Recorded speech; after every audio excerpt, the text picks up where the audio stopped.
अस्सलाम वालेकुम viewers, welcome back to my YouTube channel. आप देख रहे हैं cook and eat with Nimra. आज की इस वीडियो में मैं आपके साथ अपनी डेली रूटीन के बारे में शेयर करूंगी। आज मैं आपके साथ एक और न्यू व्लॉग लेके आई हूँ। यहाँ पर हो रहा था सुबह सुबह का टाइम और मैं बना रही थी अपने लिए मैंगो मिल्क शेक। और ज़्यादातर आज मैंने ब्रेकफास्ट नहीं किया था तो मैंने जो है वो मैंगो मिल्क शेक बना लिया। कि बाहर जो है वो मौसम भी बहुत ही प्यारा हो रहा था, बहुत मज़े का मौसम हो रहा था। तो सुबह सुबह बारिश हुई है, अभी तो नहीं हो रही फ़िलहाल, लेकिन सुबह सुबह जो है वो बारिश हो चुकी है। बारिश के बाद जो है ना वो हबस काफ़ी ज़्यादा बन जाता है और पानी जो है वो थोड़ा थोड़ा खड़ा हो गया था, लेकिन मौसम भी प्यारा था, लेकिन हबस जो है वो बहुत ज़्यादा हो जाती है। यहाँ पर ना मेरे दादा अबू जो हैं वो प्लांट्स लगा रहे थे आजकल, क्योंकि जो मौसम है अगस्त सितंबर का जो सीज़न होता है इसमें हम न्यू प्लांट्स लगा सकते। तो जब मैं वीडियो रिकॉर्ड करी थी तब मुझे नहीं पता था ये कौन सा प्लांट है। जब मैं वॉइस ओवर कर रही हूँ तो मैंने उनसे पूछ लिया था, जो बेर होते हैं, बेरी का जो पौधा होता है जो कहा जाता है, ये वो वाला प्लांट लगा रहे हैं। काफ़ी छोटा है अभी, तो काफ़ी सालों बाद जाके बड़ा होगा, लेकिन ये वो वाले प्लांट्स जो हैं वो लगा रहे थे। पहले भी यहाँ पर लगे हुए हैं लेकिन वो कोई फलदार ज़्यादा नहीं थे, तो पहले वाले निकाल के तो यहाँ पर फलदार जो दरख्त हैं वो लगाए जा रहे हैं। और मैं थोड़ी सी उनकी हेल्प करवा रही थी और साथ साथ थोड़ा सा रिकॉर्ड भी कर रही थी। और यहाँ पर पौधा लगाने के बाद जब भी पौधा लगाएं तो उसको पानी लाजमी दिया करें, वरना पौधा जो है ना वो अपनी जड़ मजबूत नहीं कर पाता, सूख जाता है। और बाकी जो है वो मौसम जो है वो काफ़ी प्यारा हो गया हुआ था बारिश की वजह से। और यहाँ पर मैं और मेरी मामा जो है वो टाउन के गेट तक चले गए थे कुछ सामान वगैरह लेने के लिए, कुछ खाने पीने की चीज़ें लेने के लिए, समझ रहे हो। और उसके बाद हम वापस आ रहे थे तो मैंने सोचा यहाँ पर भी थोड़ा सा रिकॉर्ड कर लूँ। वहाँ शॉप पे जाके तो मुझे याद ही नहीं रहा कि मैंने व्लॉग भी बनाना है, इस वजह से वहाँ पर तो मैंने रिकॉर्ड नहीं किया। और यहाँ पर मैं चीज़ें लेके वापस आ रही थी और तब मैंने रिकॉर्ड कर लिया था। और साथ में मैं समोसे भी लेके आई थी, क्योंकि जब बारिश का मौसम होता है ना तो ऐसे लवाजमत खाने का बड़ा दिल करता है। आज मेरा बनाने का कुछ दिल नहीं कर रहा था तो मैंने कहा चलो बारिश ले आते हैं। तो यहाँ पर हम आलू वाला समोसा लेके आए थे, वो हम इंजॉय कर रहे थे। और यहाँ पर हो चुका था जी अगला दिन, और यहाँ पर फ्राइडे था। और फ्राइडे वाले दिन लाजमन आप लोग भी सूरत कहफ जो है वो लाजमी पढ़ा करें। इसकी बहुत ज़्यादा फजीलत है और जितने भी मुसलमान हैं उनको लाजमी पढ़ना चाहिए। आप लोग भी ज़रूर पढ़ा करें। A few moments later. अब हो रहा था जी डिनर का टाइम और यहाँ पर मैं आ चुकी थी किचन में खाना बनाने के लिए। तो आज जो है वो मैं ज़्यादा कुछ नहीं बना रही, आज सिर्फ मैं निहारी बना रही हूँ। और निहारी जो है वो ऑलरेडी मैंने वैसे अपने चैनल पे अपलोड की हुई है, लेकिन वो जो रेसिपी थी वो रेस्टोरेंट स्टाइल रेसिपी थी, जैसे रेस्टोरेंट में बनाए जाते हैं घर के आम मसालों के साथ। लेकिन आज जो है वो मैं इंस्टेंट रेसिपी बना रही हूँ। ये शान वालों का निहारी मसाला मैं यूज़ कर रही हूँ और ये पेड प्रमोशन नहीं है, मुझे अच्छा लगता है शान का, तो मैं इसलिए शान का यूज़ कर रही हूँ। आप नेशनल का भी कर सकते हैं या किसी और ब्रांड का भी कर सकते हैं। शान का जो है वो थोड़ा सा स्पाइसी ज़्यादा होता है नेशनल की निस्बत, इसलिए मैं शान का प्रेफर करती हूँ। तो इंस्टेंट रेसिपी है, बहुत ही जल्दी से बन जाती है। यहाँ पर सबसे पहले हमने प्याज जो है उसको ब्राउन नहीं करना, सिर्फ उसको सॉफ्ट करना है। एक मीडियम साइज का प्याज था और उसको मैंने ऑयल में सॉफ्ट कर लिया। और उसके बाद मैंने इसमें मटन ऐड कर दिया। ये मटन निहारी बना रही हूँ मैं,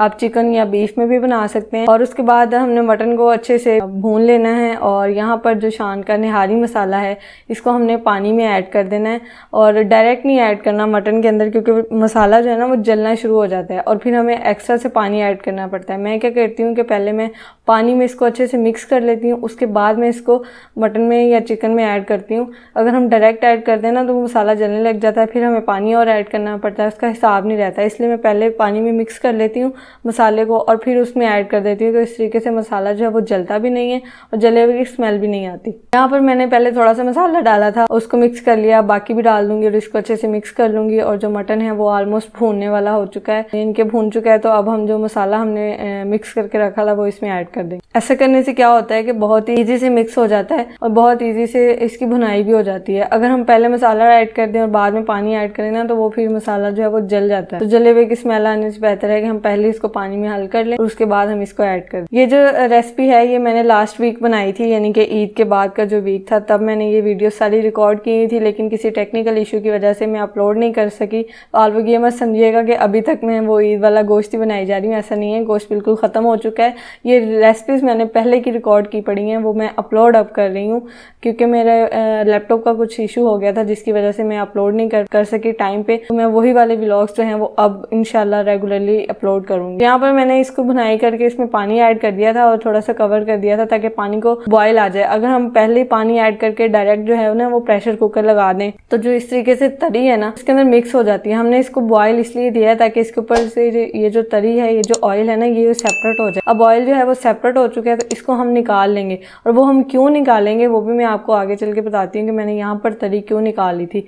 तरी निकालना बहुत ज़रूरी है। अगर आप यहाँ पर तरी नहीं निकालते ना तो आगे जाके वो ना मसला बनती है, फिर हमें अलहदा से तरी बनानी पड़ती है और फिर निहारी में डालनी पड़ती है, जो कि मोस्टली रेस्टोरेंट वाले यही करते हैं। वो अलहदा से तरी बना के उन्होंने रखी होती है और वो फिर डाल देते। यहाँ पर मैंने तरी निकाल ली है जितनी मुझे चाहिए थी, बाकी जो है ना वो मैंने प्रेशर कुकर लगा दिया क्योंकि गोश्त जो है वो गला नहीं है, हमने सिर्फ इसको भूना है। अभी ये कच्चा है, समझ लें कि सख्त है, अभी हमने इसकी गलाना है गोश्त को, तो हमने इसको प्रेशर कुकर लगा दिया। प्रेशर कुकर लगाने के बाद इसको 15 मिनट के लिए मैंने छोड़ना है क्योंकि सॉफ्ट सा पहले ही हो चुका है। अब हमने 15 मिनट के बाद जब हम इसको निकालेंगे तो ये अच्छे से गल चुका होगा। तो यहाँ पर जी 15 मिनट हो चुके थे प्रेशर कुकर को लगाए हुए। तो प्रेशर कुकर को हमेशा जब भी आपने खोलना है इसकी प्रेशर रिलीज करके, इसकी स्टीम रिलीज करके फिर खोलना है, वरना ये फट भी सकता है। ये आपने क्वेश्चन जो है वो जहन में रखना। उसके बाद यहाँ पर जी गोश्त जो है वो अच्छे से गल चुका था, मैंने चेक कर लिया था कि सॉफ्ट हो चुका है और सिर्फ 15 मिनट ही मैंने लगाया। बाकी गोश्त का अपना हिसाब होता है या कुछ पानी का भी हिसाब होता है। अगर पानी में अगर ज्यादा मिनरल्स हो तो वो पानी जो है थोड़ा सा टाइम ले लेता है। अगर हार्ड वाटर है, अगर सॉफ्ट वाटर है तो जल्दी हो जाता है। तो ये पानी का भी हिसाब होता है, आप अपने हिसाब से टाइम जो है वो कम ज्यादा कर सकते हैं। तो यहाँ पर जो है हम इसकी फ्लेम जो है वो स्लो कर देंगे। तो यहाँ पर मैंने हाफ कप जो है ना वो आटा लिया जो नॉर्मल गेहूं का आटा होता है और इसमें हमने पानी डालना है। तो पानी डाल के इसको अच्छे से हमने बीट कर लेना है। इसके जो लम्स हैं वो हमने खत्म कर लेने। लम्स नहीं होने चाहिए, अगर लम्स होंगे ना तो वो ग्रेवी में आते हैं और वो फिर निहारी जो है ना उसका टेस्ट नहीं बन पाता। तो यहाँ पर हमने इसको अच्छे से लम्स इसके खत्म कर लेने हैं। बिल्कुल पतला सा बैटर बना लेना है, जैसे हम कॉर्नफ्लोर का बैटर बनाते हैं ना,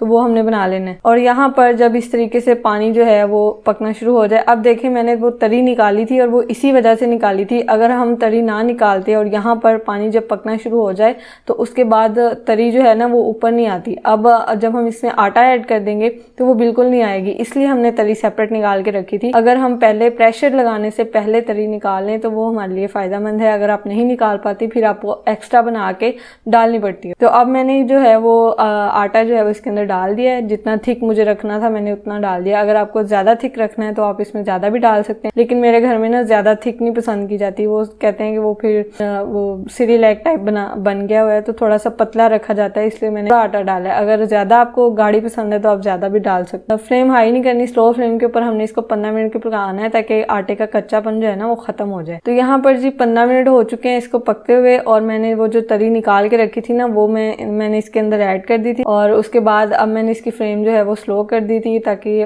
थिक हो जाए और इसकी जो एक्स्ट्रा तरी है वो भी 5 मिनट के लिए ऊपर आ जाए। तरी आ जाए तो फिर मैं निकाल के दिखा देती हूँ। तो यहाँ पर जी 5 मिनट के बाद मैंने निहारी को सर्व कर दिया था। इसके ऊपर थोड़ा सा अदरक डाला है और थोड़े से लेमन डाले। कुछ लोग प्याज जो है ना वो ब्राउन करके डालते हैं, वो मेरे घर में नहीं खाए जाते तो मैंने इसलिए नहीं किए। अगर आपको पसंद है एक्स्ट्रा से प्याज तो आप डाल सकते हैं, मेरे घर वाले पसंद नहीं करते इसलिए मैंने नहीं डाले। तो यहाँ पर अब हो रहा था जी डिनर का टाइम, तो हम खाने लगे थे खाना और निहारी है तो साथ में फिर नान मंगवा लिए।